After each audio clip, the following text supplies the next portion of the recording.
Hi everyone, very good morning. This side Shishir. Welcome to my YouTube channel Shishir की पाठशाला। और आशा करता हूँ आप सभी काफ़ी अच्छे होंगे। First of all happy Navratri to all of you. तो आज की इस वीडियो में हम स्टार्ट करेंगे हमारा जो मेन टॉपिक है 60 नंबर्स की पेडागोजी, साइकोलॉजी, या आप कह सकते हैं जो भी टीचिंग मेथोलॉजी कह सकते हैं। तो 60 नंबर के क्वेश्चंस आते हैं, आज वो सेक्शन करेंगे। हमारा 5 नंबर का कंप्यूटर और 5 नंबर का जो रीजनिंग है वो मैं लास्ट में सॉल्व कराऊंगा, ठीक है। तो चलिए स्टार्ट करते हैं। यहाँ से आपको बहुत सारे क्वेश्चंस मिलेंगे एग्जाम में, ऐसे ही क्वेश्चंस पूछे जाते हैं। यहाँ से आपको ये आइडिया लगेगा। केवीएस पीआरटी 2024-2025 के नाम से प्लेलिस्ट बना दी है, उसमें आपको सारे पीवाईक्यूज मिलते रहेंगे, ठीक है। तो आप कर सकते हैं उसको।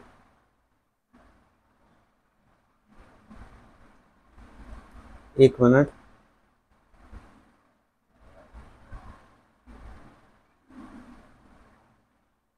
तो आप उसको कर सकते हैं। उस प्लेलिस्ट में जाके आप पूरे वीडियोस को देख सकते हो अच्छे से। और जैसे ही हमारे पीवाईक्यू सीरीज चलते रहेंगे और जल्द ही मैं इसके क्लासेस स्टार्ट करूंगा एक बेहतरीन तरीके से। आपको सारे क्लासेस मिलेंगे इसके अच्छे से। तो चलिए स्टार्ट करते हैं। आज का पहला क्वेश्चन हमारा जो है, क्वेश्चन देख पा रहे होंगे आप, what is the role of a primary socialising agency in education. तो ये क्वेश्चन कहना चाह रहा है कि शिक्षण के क्षेत्र में प्राथमिक समाजीकरण एजेंसी की क्या भूमिका है। जल्दी से बताइए। कि ऑप्शन इंग्लिश में पढ़ लेता हूं मैं। पहला है फॉर्मल लर्निंग, सेकंड ही development of skills, and third is socialisation, and fourth one is to inculcate values and beliefs. और हिंदी में क्वेश्चन को पढ़ें तो निर्माण के क्षेत्र में प्राथमिक समाजीकरण एजेंसी की क्या भूमिका है।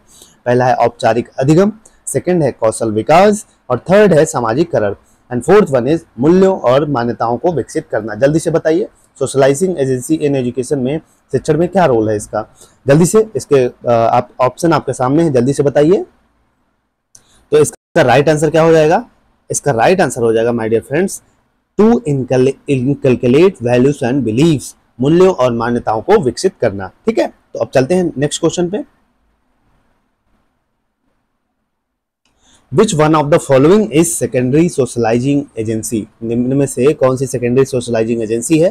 पहला है स्कूल, दूसरा है फैमिली, थर्ड है society, and fourth is media. जल्दी से बताइए, निम्नांकित में से क्या द्वितीयक समाजीकरण एजेंसी है? पहला स्कूल है, दूसरा परिवार, तीसरा समाज, और चौथा मीडिया। जल्दी से आपको बताना है, इसके राइट आंसर आपको बताने हैं।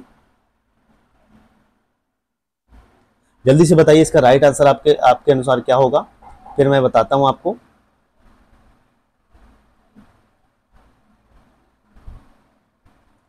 इसका राइट आंसर जल्दी से बताइए क्या होगा।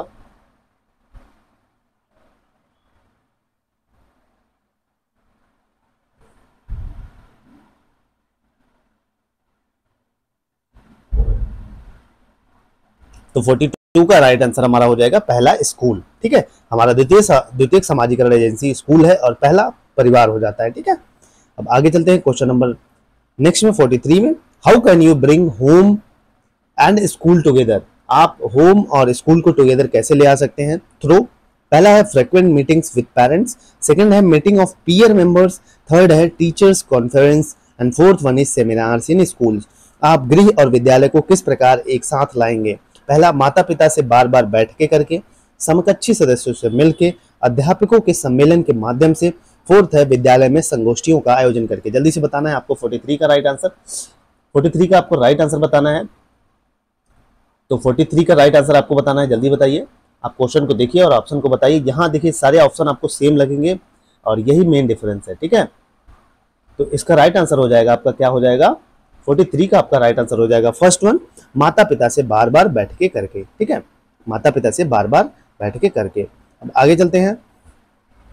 क्वेश्चन 44 है, पीटीए से है। The role of PTA in school is, parents teacher association जिसको हम कहते हैं, to discuss the students problem with the management, to give constructive suggestions for school development, to attend school programmes, and fourth one is to find fault with school programme. School में अभिभावक शिक्षक संघ PTA की क्या भूमिका है? विद्यार्थियों की समस्याओं के बारे में प्रबंधन से विमर्श, स्कूल के विकास के लिए रचनात्मक सुझाव देना, थर्ड है स्कूल के कार्यक्रमों में शामिल होना, and fourth one is school के कार्यक्रमों में दोष ढूंढना। जल्दी से बताइए।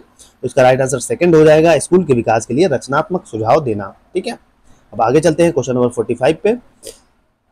Which one of the following could be community resource in learning, निम्न में से कौन सा कम्युनिटी रिसोर्स इन लर्निंग में हेल्पफुल होगा, निम्नलिखित में से क्या अधिगम सामुदायिक संसाधन हो सकता है। पहला है cinema hall, second one is temple and third one is hospital and third is fire station. बताइए जल्दी से, सिनेमा हॉल, मंदिर, घोड़े का अस्तबल, अग्निशमक केंद्र। ठीक, जल्दी से बताइए। तो 44 का जो राइट आंसर आपका हो जाएगा, 44 का राइट आंसर आपका सेकंड हो जाएगा। ठीक है, क्या सेकंड इसका राइट आंसर हो जाएगा, मंदिर। अब आगे चलते हैं। अकॉर्डिंग टू NEP 2020 बाल वाटिका इज, बाल वाटिका क्या है? Education receive from age 3 to 5 years, education up to class 8th, education received in primary stage from class 1 to 5th, education received from age 5 to 10 years। जल्दी से बताइए, राष्ट्रीय शिक्षा नीति 2020 के अनुसार बाल वाटिका क्या है? आपको बताना है 3 से 5 वर्ष तक की आयु में प्राप्त शिक्षा, 8वीं कक्षा तक की शिक्षा, प्राथमिक कक्षाओं में पहली से 5वीं कक्षा तक प्राप्त शिक्षा, और फोर्थ है 5 से 10 वर्ष की आयु में प्राप्त शिक्षा। जल्दी से बताइए, 45 का राइट आंसर आपको बताना है। 45 का राइट आंसर क्या हो जाएगा? फोर्थ इसका राइट आंसर हो जाएगा माय डियर फ्रेंड्स, कि 5 से 10 वर्ष तक की आयु में प्राप्त शिक्षा, education received from age 5 to 10 years।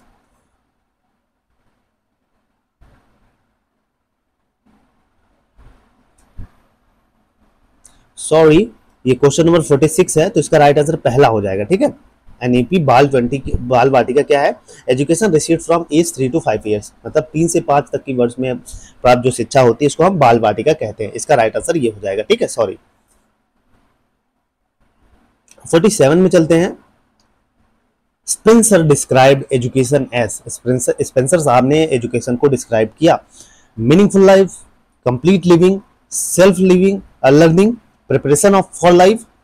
Spencer के अनुसार शिक्षा का प्रयोजन क्या है? सार्थक जीवन, पूर्ण जीवन, स्व अधिगम, जीवन की तैयारी। जल्दी से बताना है। 47 का राइट आंसर आपको बताना है। तो इसका राइट आंसर क्या हो जाएगा? सेकंड हो जाएगा आपका, क्या हो जाएगा? सेकंड हो जाएगा, पूर्ण जीवन, कंप्लीट लिविंग इसको कहते हैं। ठीक है, अब आगे चलते हैं।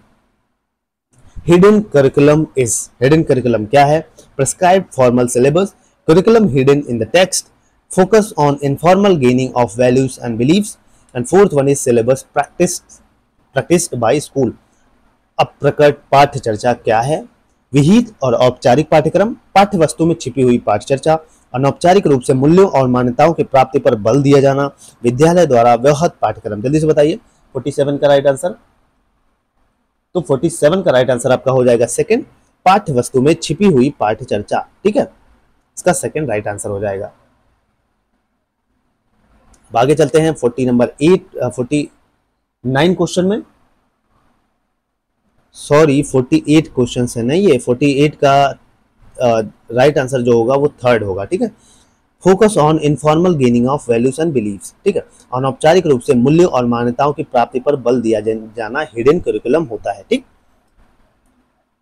एक्चुअली देखने में दिक्कत हुई, ऑप्शंस को थोड़ा सा इधर उधर हो गया। ठीक, तो इसका राइट आंसर क्या हो जाएगा? 48 का थर्ड हो जाएगा। ठीक है, अनौपचारिक रूप से मूल्यों और मान्यताओं की प्राप्ति पर बल दिया जाना।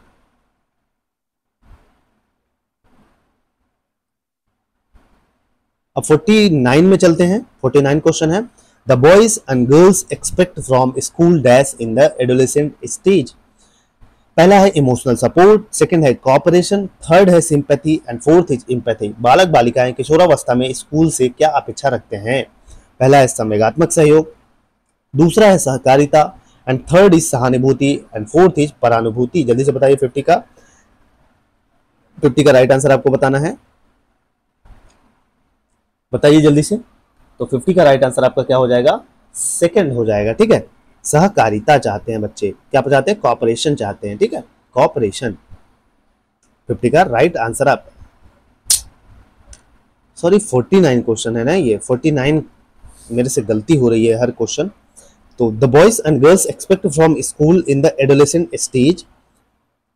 पहला है इमोशनल सपोर्ट, दूसरा है cooperation, third is sympathy and fourth is empathy.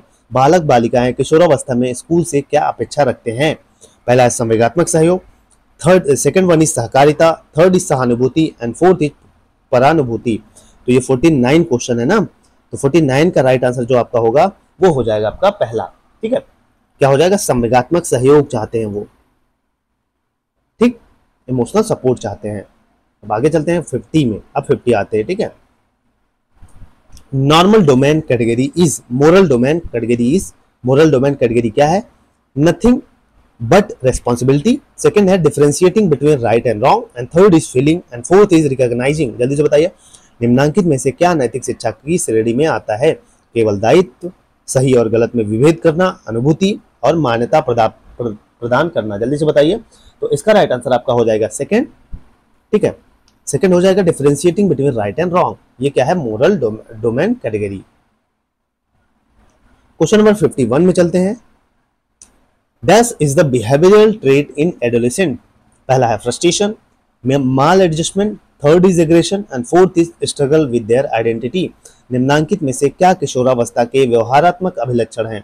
पहला है नैराश्य भाव, दूसरा है दुसमायोजन, एंड थर्ड इज आक्रामकता, एंड फोर्थ इज अपनी अस्मिता को लेकर संघर्ष। 51 का जो राइट आंसर हो जाएगा आपका फोर्थ हो जाएगा, ठीक है, अपनी अस्मिता को लेकर संघर्ष में, स्ट्रगल विद देयर आइडेंटिटी, अपनी आइडेंटिटी की इश्यूज रहती है एडोलेसेंट एज में। 52 में चलते हैं आप। क्वेश्चन नंबर 52 आप देख पा रहे होंगे। तो व्हाट इज पेडागोजी? पेडागोजी क्या है? It is broad range of teaching methodology, includes assessment and instructions. Second is type of learning activity, third is group of teaching learning materials, and fourth is lesson plan execution. शिक्षा शास्त्र क्या है? जल्दी से बताना है आपको, शिक्षा शास्त्र क्या है? ऑप्शन आपके सामने है। तो 52 का जो राइट आंसर आपका हो जाएगा पहला, it is broad range of teaching methodology including assessment and instructions. यह अध्यापन पद्धति का व्यापक रेंज है जिसके मूल्यांकन और अनुदेशन शामिल है। नेक्स्ट क्वेश्चन पे चलते हैं 53 पे। Instruction in mother tongue eight primary stage of education deals under which article of constitution of India? बताइए, प्राथमिक चरण की शिक्षा में मातृभाषा में शिक्षण का उल्लेख भारतीय संविधान के किस अनुच्छेद में है? जल्दी से बताइए। 53 का राइट आंसर आपको बताना है। 53 का राइट आंसर आपका हो जाएगा थर्ड, अनुच्छेद 350A, ठीक है, आर्टिकल 350A में। नेक्स्ट क्वेश्चन है 54। Learning space in school means well ventilated classroom, well set classroom with non threatening environment, ICT tools in classroom, fourth is comfortable desk. School में अधिगम स्थान से अभिप्रेत है। बताइए 54 का राइट आंसर। तो उसका राइट आंसर सेकंड हो जाएगा आपका, क्या भय रहित माहौल में सुव्यवस्थित कक्षा कक्ष, well set classroom with non threatening environment. 55 है, नेक्स्ट क्वेश्चन 55 है। Maturation with reference to child growth is, पहला है feelings, second is physical, psychological and adoptive changes in child growth, interest, and fourth one is emotion. बालक के विकास के संदर्भ में परिपक्वता का तात्पर्य किससे है? बताइए जल्दी से। 54 का राइट आंसर, 55 का राइट आंसर आपको बताना है। जल्दी से बताइए 55 का। तो 55 का राइट आंसर आपका हो जाएगा सेकंड, ठीक है, physical, psychological and adaptive changes in child growth, ठीक है।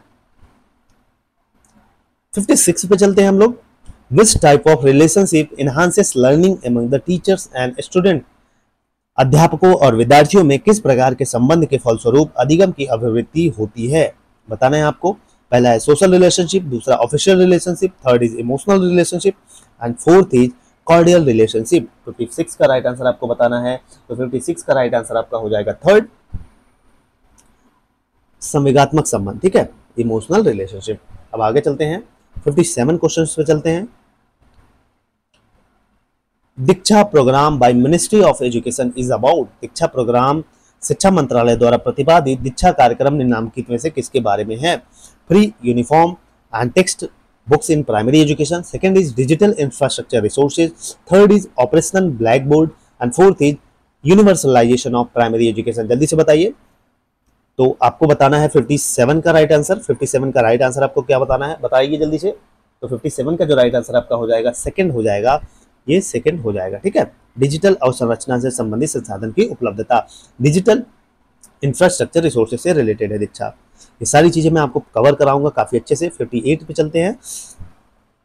The urgent requirement in schools with respect to learning process as emphasised in NAP 2020 is, पहला है foundational literacy and numeracy, second is scientific temper, third is numerical aptitude, and fourth is critical thinking. राष्ट्रीय शिक्षा नीति 2020 में अधिगम प्रक्रिया के संबंध में स्कूलों में किसकी अनिवार्य तात्कालिक आवश्यकता पर बल दिया गया है? जल्दी से बताइए। तो 58 का जो राइट आंसर आपको बताना है, बताइए जल्दी से। 58 का राइट आंसर आपका हो जाएगा पहला हो जाएगा, ठीक है। क्या हो जाएगा? पहला हो जाएगा इसका right answer, foundational literacy and numeracy. अब आगे चलते हैं क्वेश्चन नंबर 59 में। What is informal education? Informal education क्या है? Education gained in spiritual centres, education given in primary education, education gain through various sources in life, education given in organised setup. अनौपचारिक शिक्षा क्या है? आध्यात्मिक केंद्रों में प्राप्त शिक्षा, प्राथमिक कक्षाओं में प्राप्त शिक्षा, जीवन के विभिन्न स्रोतों से प्राप्त शिक्षा, संगठित रूप से प्राप्त शिक्षा। जल्दी से बताना है 59 का। 59 आपके सामने है क्वेश्चन, बताना है आपको 59 का। तो इसका राइट आंसर आपका क्या हो जाएगा? थर्ड, जीवन में विभिन्न स्रोतों से प्राप्त शिक्षा, education gain through various sources of life, ठीक। 60 है, what is phonology in language development of a child? Using grammar, communication, understanding rules, creating sounds at speech. बालक के भाषा विकास में स्वरम विज्ञान क्या है? जल्दी से बताइए। 60 का राइट आंसर आपको बताना है, तो फोर्थ इसका राइट आंसर हो जाएगा वाक ध्वनि उत्पन्न करना, क्रिएटिंग साउंड्स एंड स्पीच। 61 है, चलते हैं। What is experiential learning? Experiential learning क्या है? Group discussion model of learning, hands on learning, informal learning, sports integrated learning. जल्दी से बताइए। अनुभवात्मक अधिगम क्या है? समूह में विमर्श के माध्यम से अधिगम। जल्दी से बताइए। तो आपका 61 है ये क्वेश्चन। 61 का राइट आंसर आपको बताना है, जल्दी से बताइए। 61 का राइट आंसर आपका हो जाएगा सेकंड, हाथों हाथ प्राप्त अधिगम, हैंड्स ऑन लर्निंग, ठीक है। क्वेश्चन नंबर 62 है, dash enhances learning in classrooms. बताइए। Questioning technique, second lecture methods, third is use of AV aids, audio visual aids जिसको कहते हैं, fourth use of blackboard. जल्दी से बताइए। 62 का राइट आंसर आपको बताना है। बिल्कुल, इसका राइट आंसर क्या हो जाएगा? 62 का राइट आंसर आपका हो जाएगा third, use of audio visual ads. निम्नांकित में से किससे कक्षा में अधिगम की अभिवृद्धि होती है? तो बिल्कुल, श्रव्य दृश्य उपकरण का प्रयोग करके शिक्षा में अधिगम की बढ़ोतरी होती है, ठीक है। अब 63 पे चलते हैं। Involvement is an element of, पहला है कंस्ट्रक्टिविज्म, दूसरा है realism, third is connectivism and fourth is behaviourism. जल्दी से बताइए। माहौल निम्नांकित में से किसका अवयव है? बताइए। 64 का राइट आंसर आपको, 63 का राइट आंसर आपको बताना है। तो 63 का राइट आंसर क्या हो जाएगा? फोर्थ राइट आंसर हो जाएगा, ठीक है। व्यवहारवाद, बिहेवियरिज्म का, ठीक है। ऐसे क्वेश्चन आपके सीडीपी वाले सेक्शन में पूछे गए थे। 64 है, what is the purpose of curriculum in schools? स्कूलों में पाठ्यचर्चा का क्या प्रयोजन है? बताइए। To standardise learning goals, to conduct timely examination, to achieve instructional objectives, fourth to complete syllabus in time and fourth. तो बताइए जल्दी से, स्कूलों में पाठ्यचर्चा का क्या प्रयोजन है? 64 का राइट आंसर आपको बताना है। तो उसका राइट आंसर क्या हो जाएगा? पहला इसका राइट आंसर हो जाएगा, ठीक। अधिगम लक्ष्यों का मानकीकरण, टू स्टैंडर्डाइज लर्निंग गोल्स। 65 पे चलते हैं। The meaning of learning is achieving high academic excellence, gaining knowledge, manipulation of circumstances and fourth is positive Altered behaviour. जल्दी से बताइए। द मीनिंग ऑफ लर्निंग क्या है? बताइए जल्दी से। 65 का जो राइट आंसर आपका हो जाएगा, ये हो जाएगा आपका फोर्थ, ठीक। सकारात्मक परिवर्तित व्यवहार, पॉजिटिव अल्टर्ड बिहेवियर। 66 क्या है? When the child is directly exposed to life situation, the learning is called, पहला है natural learning, second is connectivity learning, third is experiential learning and fourth is realistic learning। बताइए। जब बालक को जीवन की स्थितियों से उद्भासित किया जाता है तो यह अधिगम क्या कहलाता है? बताइए। 66 का राइट आंसर, इसका राइट आंसर आपका हो जाएगा, क्या हो जाएगा? थर्ड वन इज इसका राइट आंसर, ठीक है। एक्सपेरिएंशियल लर्निंग। 67 पे चलते हैं। NEP 2020 has modified the structure pattern of school education S. जल्दी से बताइए। बताइए जल्दी से। 8 + 2 2 3, 5 3 3 4, 10 2 3 5 5 2 3। जल्दी से बताइए। राष्ट्रीय शिक्षा नीति 2020 में स्कूली शिक्षा की संरचना के प्रतिरूप को निम्नांकित में से किस रूप से रूपांतरित किया गया? बताइए। 67 का आपको राइट आंसर आपको बताना है। तो 67 का राइट आंसर आपका क्या हो जाएगा my dear friends, second is one is right answer. क्या सेकंड इसका राइट आंसर है। 5+3+3 4 स्ट्रक्चर में एजुकेशन को बांट दिया गया, ठीक है। 68 है, by visiting a forest what the child will be able to develop. अगर एक बच्चे को भ्रमण कराते हैं आप जंगलों की, तो क्या विकसित होगा। Self exploring capacity, thinking ability, power of expression, imagination power. जल्दी से बताइए। तो 68 का जो राइट आंसर आपका होगा वो होगा पहला, सेल्फ एक्सप्लोरिंग कैपेसिटी, ठीक है, आत्म गवेषण क्षमता, ठीक है। आगे चलते हैं 69, the main professional responsibility of headmaster apart from administration is supervision, liaison with the authorities, controlling the school, and fourth one is teaching. प्रशासन के अतिरिक्त प्रधानाध्यापक का मुख्य व्यावसायिक दायित्व क्या है। बताइए। 69 का राइट आंसर आपको, 69 का राइट आंसर आपको बताना है। Fourth is the right answer, अध्यापन, ठीक है। क्या है, अध्यापन, ठीक। इसका अध्यापन राइट आंसर हो जाएगा, ठीक, टीचिंग। नेक्स्ट क्वेश्चन नंबर 17 पे चलते हैं। What may not be function of education. पहला है transmitting knowledge to the society, second one is spreading orthodox and superstitions, and third is transformation of society, fourth is healthy society. निम्नांकित में से क्या शिक्षा का कार्य नहीं हो सकता। बताइए, बताइए भाई। 70 का राइट आंसर, तो इसका राइट आंसर आपका हो जाएगा सेकंड, कट्टरपंथ और अंधविश्वास का प्रसार, स्प्रेडिंग ऑर्थोडॉक्स एंड सुपरस्टिशंस। 71 में चलते हैं। Learning disability is called, learning disability किसको कहते हैं भाई। बताइए। 71 का राइट आंसर आपको बताना है। तो थर्ड इसका राइट आंसर है, ठीक है, डिस्लेक्सिया, ये लर्निंग डिसेबिलिटी है, ठीक है। 72 पे चलते हैं। The community is an important teaching or learning centre, why. पहला है extension of school activities, second is provides learning opportunities in real settings, third is substitute to schools, and fourth is informal learning source. बताइए। निम्नांकित में से किस कारणवश समुदाय एक महत्वपूर्ण शिक्षण और अधिगम केंद्र है। बताइए। 72 का राइट आंसर आपका क्या हो जाएगा। 72 का हो जाएगा सेकंड, ठीक है। इसमें यथार्थ जगत में अधिगम का अवसर प्राप्त होता है, provides learning opportunities in real settings, ठीक। 73 है। Which ministry introduce Manodarpan scheme. Ministry of civil aviation, ministry of agriculture, ministry of commerce and industry, ministry of education. किस मंत्रालय ने मनोदर्पण योजना का शुभारंभ किया, तो बताना है आपको। बताइए। 73 का राइट आंसर, 73 का राइट आंसर आपका हो जाएगा फोर्थ, ठीक है, मिनिस्ट्री ऑफ एजुकेशन, ठीक। 74 है। Which one of the following is 7 mental disorder. जल्दी से बताइए।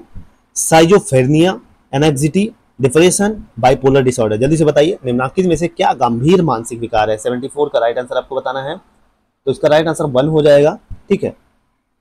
सिजोफ्रेनिया जो है क्या है, मेंटल, सेवर मेंटल डिसऑर्डर है, ठीक है। 75 पे चलते हैं। The common mental disorder among children in the school is sensory disorder, social disorder, anxiety disorder, fourth is behavioural disorder. बताइए।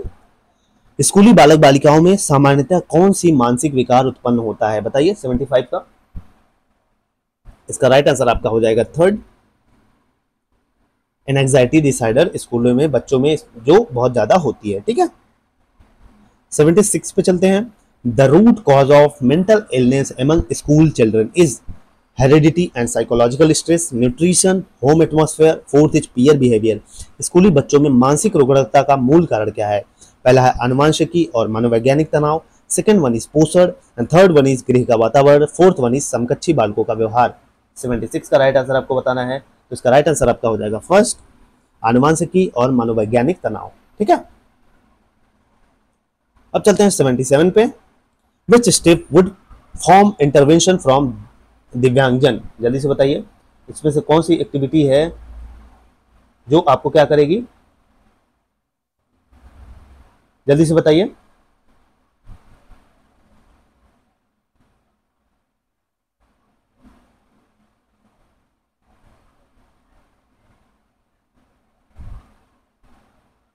बताइए। इसका राइट आंसर आपको बताना है 77 का।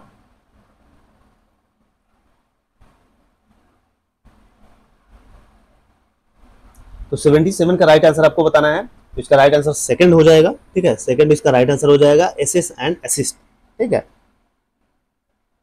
आकलन और सहायता। 78 है, how can intellectual disability be identified in classroom? Restlessness, loneliness, poor comprehension, mall adjustment. जल्दी से बताइए, कक्षा में बौद्धिक निःशक्तता की पहचान कैसे की जा सकती है, बताना है आपको। तो 78 का राइट आंसर आपका क्या होगा? 78 का राइट आंसर आपका हो जाएगा, ये हो जाएगा थर्ड वन इज, ठीक है, थर्ड इज राइट आंसर, कम बोधगम्यता, पुअर कॉम्प्रिहेंशन, ठीक है। अब आगे चलते हैं क्वेश्चन नंबर 79 में। The address mild Milton health issues, what should the school do? Counselling, medical intervention, frequent interaction with parents, fourth is integrating social emotional learning. जल्दी से बताइए, 79 इसका राइट आंसर आपका हो जाएगा fourth one is integrating social emotional learning, ठीक है।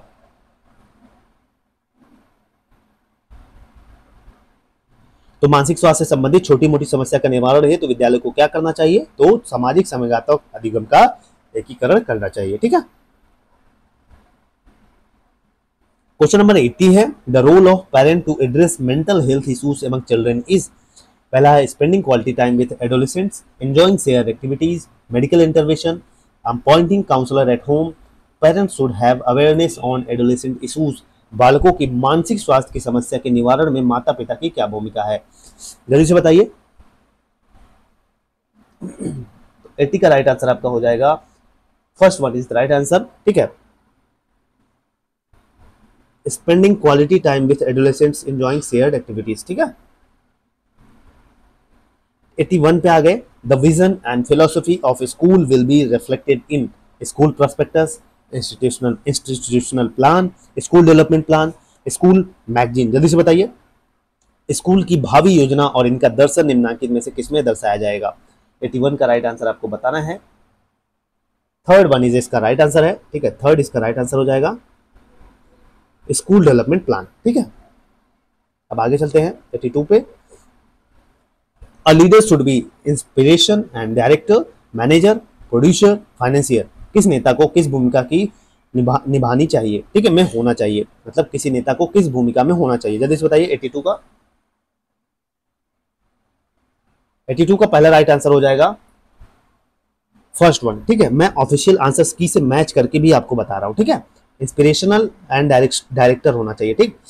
तो देखिए, ऑफिशियल आंसर की से भी मैच करा ले रहा हूं क्वेश्चन, ताकि कोई भी क्वेश्चन आपके गलत ना हो, ठीक है।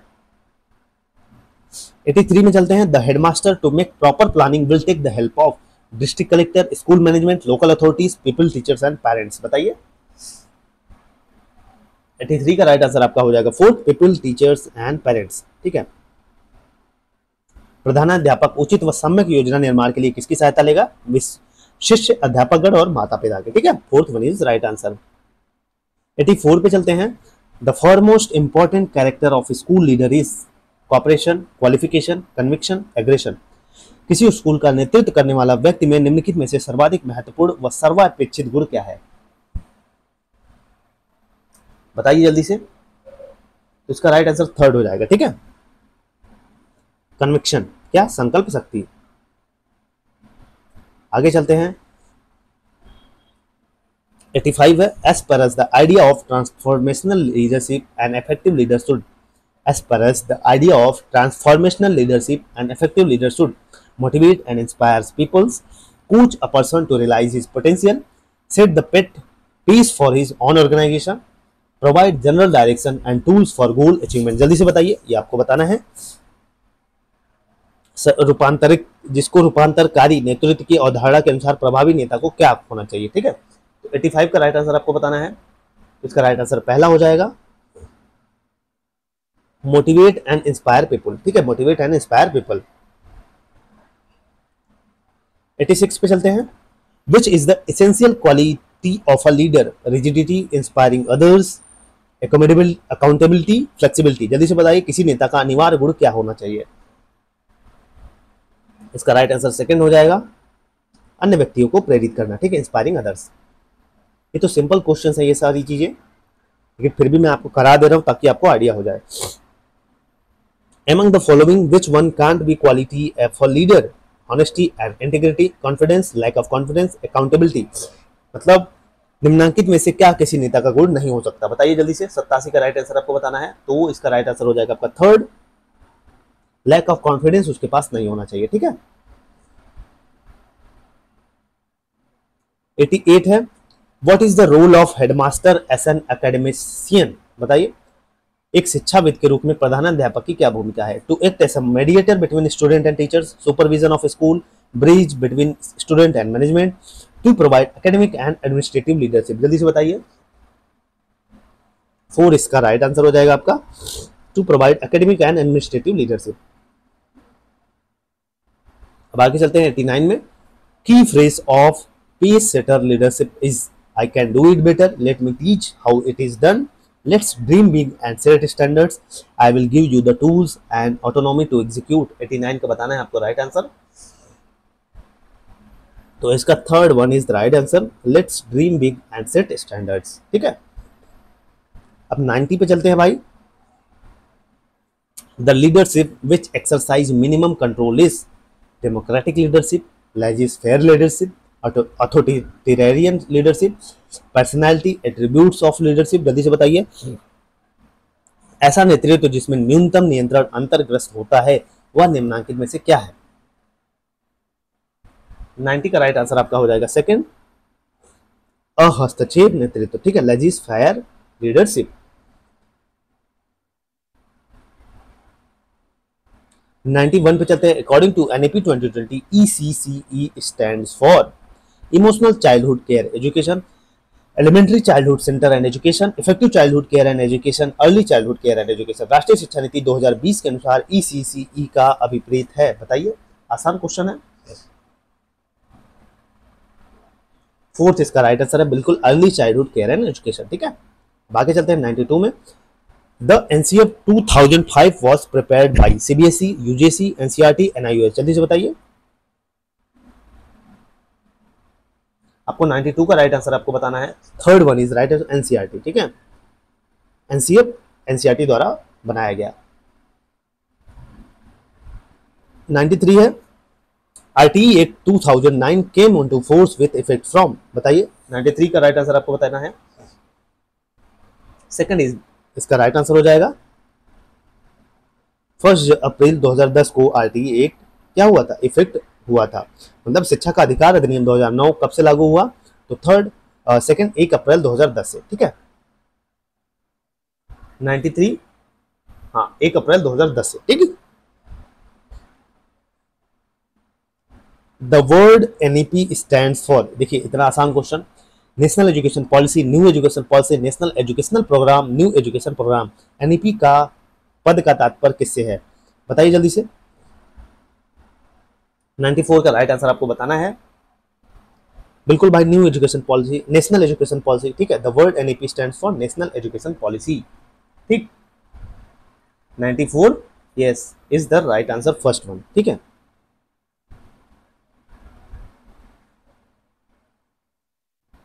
क्वेश्चन नंबर 95 है, RTE act 2009 prescribes dash number of minimum working hours per teacher per week. जल्दी से बताइए।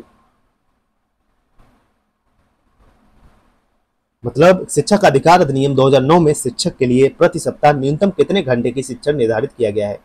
तो 95 का राइट आंसर आपको बताना है, fourth one is right answer 45। ठीक है, आगे चलते हैं। ये सब आसान क्वेश्चन पूछे गए थे। RTE act 2009, no child shall be detained up to class. 96 का राइट आंसर आपको बताइए, 1। ठीक है, 8वीं कक्षा तक, मतलब शिक्षा का अधिकार अधिनियम 2009 के अनुसार किसी भी बालक को किस कक्षा तक प्रगति रोध का सामना नहीं करना पड़ेगा? कक्षा 8वीं तक बच्चों को आप फेल नहीं कर सकते। ठीक है, अब आगे चलते हैं। क्वेश्चन नंबर 97 है हमारा, if professional counsellors are not available in school at it may lead to less participation in co-curricular activities, increasing mental illness among children, decreasing interest on studies, low level of motivation. जल्दी से बताइए, यदि school में व्यावसायिक परामर्शदाताओं की उपलब्धता नहीं है तो इसके परिणाम स्वरूप क्या होगा? बिल्कुल इसका राइट आंसर सेकंड हो जाएगा, increasing mental illness among children. ठीक है, अब आगे चलते हैं। 98 है एनईपी 2020 emphasizes mainly on, बताइए जल्दी से। Functional literacy and numeracy, reading writing and arithmetic, foundational literacy and numeracy, understanding their mother tongue only. राष्ट्रीय शिक्षा नीति 2020 में मुख्यतः किस बात पर बल दिया गया है, बताइए। 98 का राइट आंसर आपका हो जाएगा थर्ड, बुनियादी साक्षरता और संख्या ज्ञान, फाउंडेशनल लिटरेसी एंड न्यूमरेसी, जिसको एफएलएन बोलते हैं, ठीक है। Which section of RTE act 2009 deals with school management committee, जल्दी से बताइए, बताइए जल्दी से। आपको 99 का राइट आंसर बताना है, fourth one is right answer, ठीक है। 21 आर्टिकल 21 शिक्षा का अधिकार अधिनियम 2009 की कौन सी धारा विद्यालय प्रबंध समिति से संबंधित है, तो इसका राइट आंसर फोर्थ है धारा 21, ठीक है। 100 पे चलते हैं, आज का हमारा लास्ट क्वेश्चन है भाई। It is parents dash to send their wards to school as per RTE act 2009, responsibility, duty, right, option. शिक्षा का अधिकार अधिनियम 2009 के अनुसार माता पिता का की डैश है कि वह अपने पुत्र पुत्री या पाल्य को स्कूल भेजे, दायित्व है, कर्तव्य है, अधिकार है, इच्छा, बताइए जल्दी से। इसका राइट आंसर आपका 100 का 1 हो जाएगा, ठीक है। दायित्व है, रिस्पॉन्सिबिलिटी है पेरेंट्स की भाई। तो आज हम लोगों ने किया 60 क्वेश्चंस, एकदम मजेदार क्वेश्चंस। यहाँ से आपको आरटीई और एनईपी, एफएलएन और मोटिवेशन, लीडरशिप, यहाँ से क्वेश्चंस खूब पूछे गए हैं, ठीक है। और ऐसे ही क्वेश्चन पूछे जाएंगे। मैं एक आपको पूरे सारे टॉपिक वाइज क्वेश्चंस करा के मैं आपको इतना आइडिया और इतना आपका मेंटली स्ट्रांग बना दूंगा कि आप खुद ही समझ जाएंगे कि हमें क्या पढ़ना चाहिए, फोकस किस पे करना चाहिए। मेरा मेन मकसद यही है और जल्द ही मैं इसकी क्लासेस स्टार्ट करूंगा। कैसा लगा वीडियो, लाइक शेयर सब्सक्राइब कर दीजिएगा, क्योंकि मुझे भी मोटिवेशन मिलता है। जय हिंद, जय भारत।